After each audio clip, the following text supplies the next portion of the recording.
어제에 이어서 예언과 방언에 대해 사도 바울은 계속 말씀해 주고 있습니다. 13절에 보니까 방언을 말하는 자는 통역하기를 기도하라고 얘기를 해주고 있습니다. 왜냐하면 14절에 그 이유가 되어 있죠. 만일 방언으로 기도하면 나의 영이 기도하거니와 방언으로 말을 하면 내 영이 기도를 하는 거예요.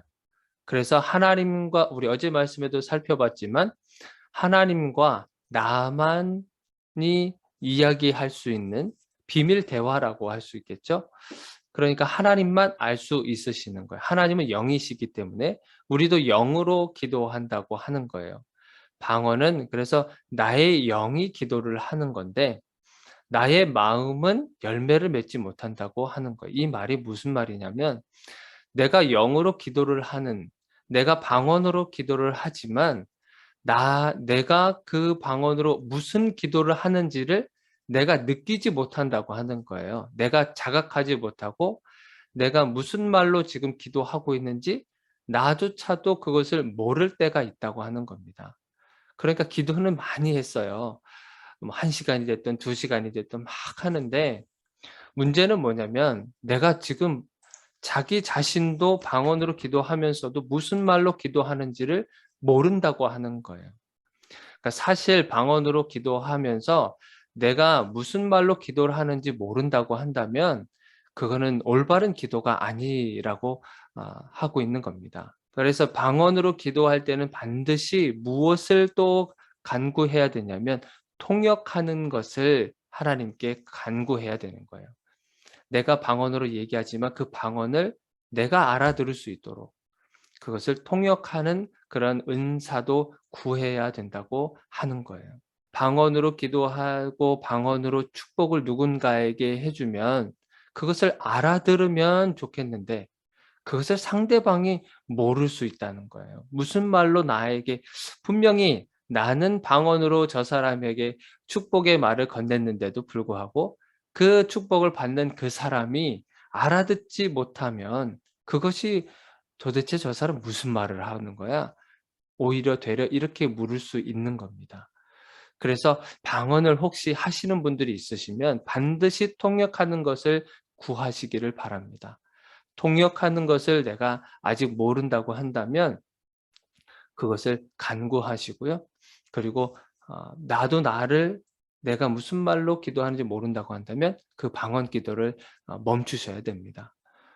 그래야 그게 무슨 말인지를 알고 그것을 정확하게 내가 어떻게 기도하고 있는지를 안 상태에서 그것을 통해서 방언으로 기도하셔야 되는 거예요. 자기 자신을 위해서도 마찬가지고 공동체를 위해서도 마찬가지인 겁니다. 그러면서 그 방언에 대해서 또 이렇게 이야기를 하고 있죠. 17절에도 보니까 19절을 한번 보세요.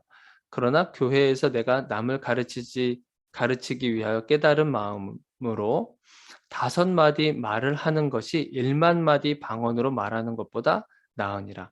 사도 바울이 방언을 자기도 굉장히 잘한다고 이야기했거든요. 18절에 보세요. 내가 너희 모든 사람보다 방언을 더 말함으로 하나님께 감사하노라. 사도 바울도 방언을 하는 사람이에요. 사도 바울이 방언을 하지만 가르치는 데 있어서는 방언으로 가르치지 않는다고 그래요. 왜냐하면 방언으로 가르쳐서 1만 마디 정말 이렇게 1만 마디의 어떤 방언으로 사람들을 가르친다 할지라도 아주 쉬운 5마디 하는 것이 더 낫다라고 하는 거예요. 가르침에 있어서. 왜냐하면 가르치는 자나 아니면 그것을 가르침을 받는 자나 다 알아들어야 되지 않겠습니까? 혼자 알면서 혼자서 막 떠들고 막 이렇게 하면 의사소통도 되지 않을 뿐만 아니라 가르침이 되지도 않는다고 하는 거예요.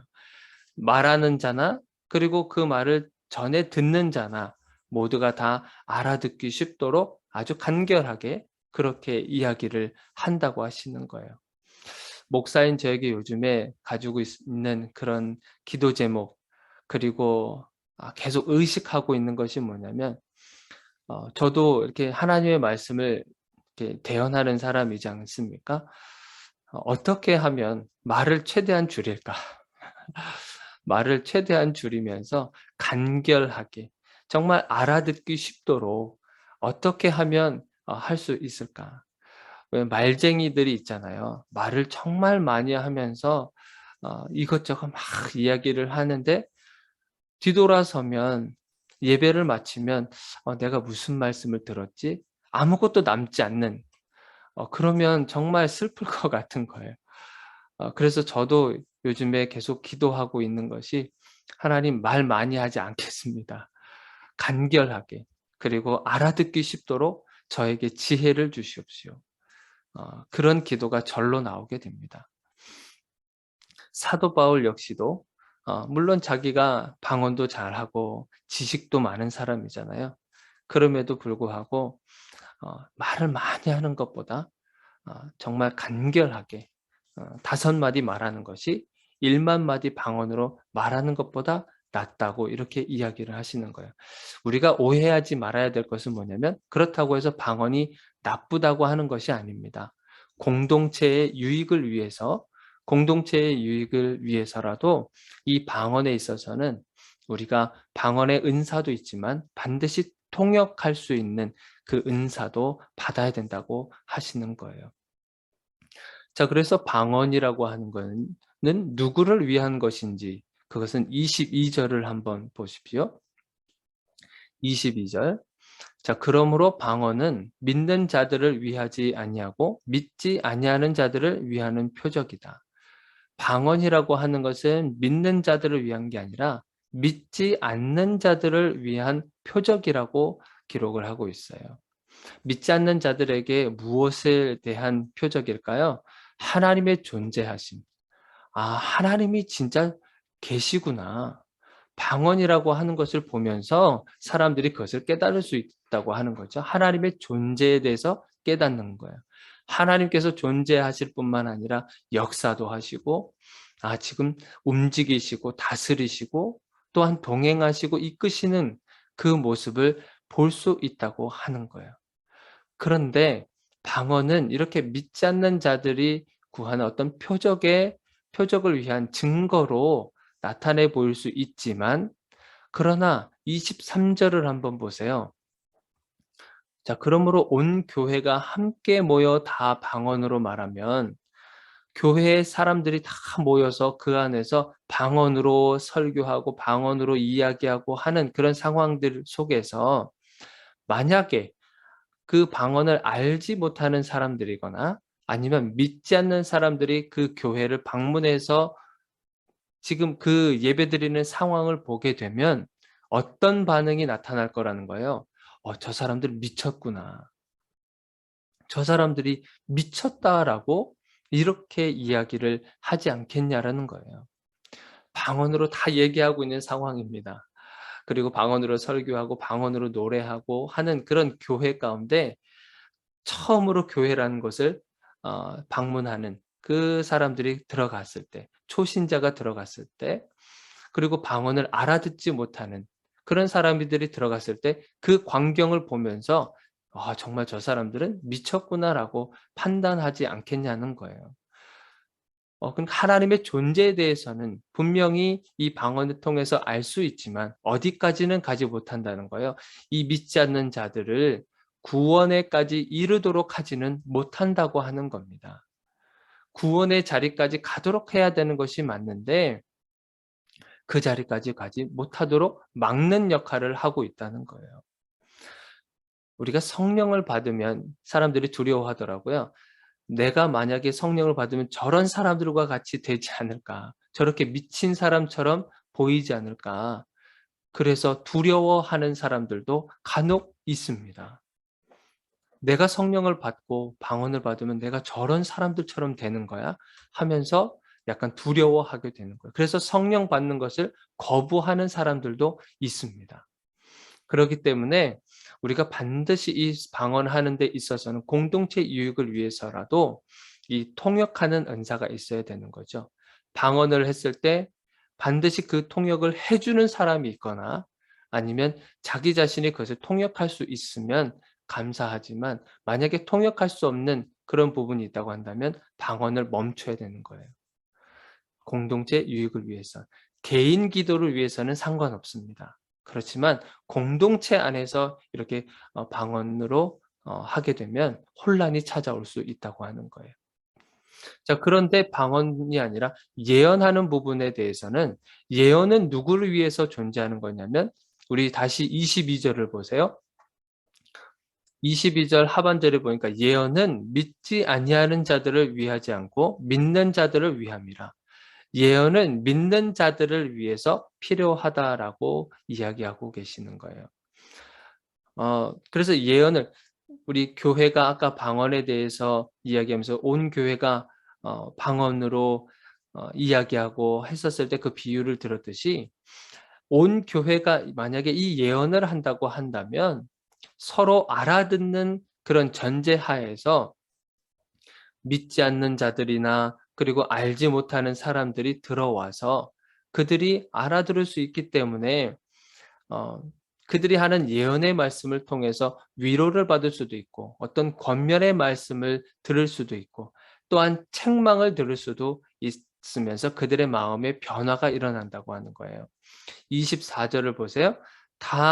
그러나 다 예언을 하면 믿지 아니하는 자들이나 알지 못하는 자들이 들어와서 모든 사람에게 책망을 들으며 모든 사람에게 판단을 받고 그 마음에 숨은 일들이 드러나게 되므로 엎드려 하나님께 경배하며 하나님이 참으로 너희 가운데 계신다 전파하리라. 예언의 말들, 하나님의 생각과 하나님의 마음을 이렇게 전달해 주는 그 예언의 말들을 사람들이 성도들이 하고 있다고 한다면 믿지 않는 자들이나 알지 못하는 자들이 들어온다 할지라도 그곳에서 어떤 유익이 있다고 하는 겁니다. 하나님의 비밀을 알 수가 있고 하나님께 되돌아올 수 있는 그런 기회를 마련해 준다고 하는 거예요. 그래서 방언보다도 예언하기를 더 구하라고 사도 바울은 권면하고 있는 겁니다. 사도 바울은 좀 전에도 설명드렸지만 방언을 정말 잘하는 사람이었어요. 그러나 공동체 유익을 위해서는 오히려 예언에 대해서 이야기를 해주고 있는 것입니다. 말씀을 좀 정리하려고 그래요. 방언과 예언은요, 정말 하나님께서 주시는 정말 소중한 선물인 거예요. 방언도 방언 자체로 너무나도 소중한 겁니다. 하나님께서 주시는 선물이기 때문에 그래요. 그리고 나와 하나님만이 아실 수 있는 다른 그 어떤 사람들이 알지 못하는 하나님과 나만 알 수 있는 그런 어떤 대화의 통로를 주신 겁니다. 그러나 이 방언을 하셨을 때 내가 알지 못한다고 한다면 그것을 하나님께 더 간구하시기를 바라는 것이 그런 거예요. 통역할 수 있는, 내가 알아들을 수 있도록 통역할 수 있는 통변의 은사를 더 구하셔야 되는 겁니다. 그리고 공동체 안에서 이 예언의 은사 같은 경우는 서로를 위로해 주고 서로에 대해서 권면해 주고 때로는 책망이 있는 그 가운데서 하나님 앞에 이렇게 올바로 갈 수 있도록 해 주는 역할을 감당하기 때문에 공동체 안에서 유익을 위해서는 그 예언을 더 사모하라고 사도 바울은 결론적으로 이야기를 해 주고 있는 것입니다. 그래서 여러분들의 삶 속에서 혹시라도 방언을 하시는 분들은 반드시 통역의 은사를 더 구하시기를 바라고요. 예언에 대해서도 여러분들이 더 사모하는 마음으로 구하시기를 바랍니다. 사람을 세우는 그 일이 바로 이 하나님 성령의 은사이기 때문에 그렇습니다.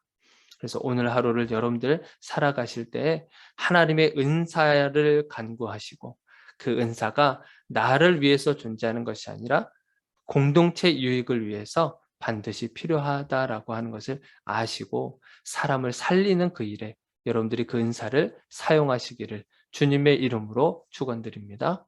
우리 함께 기도하도록 하겠습니다.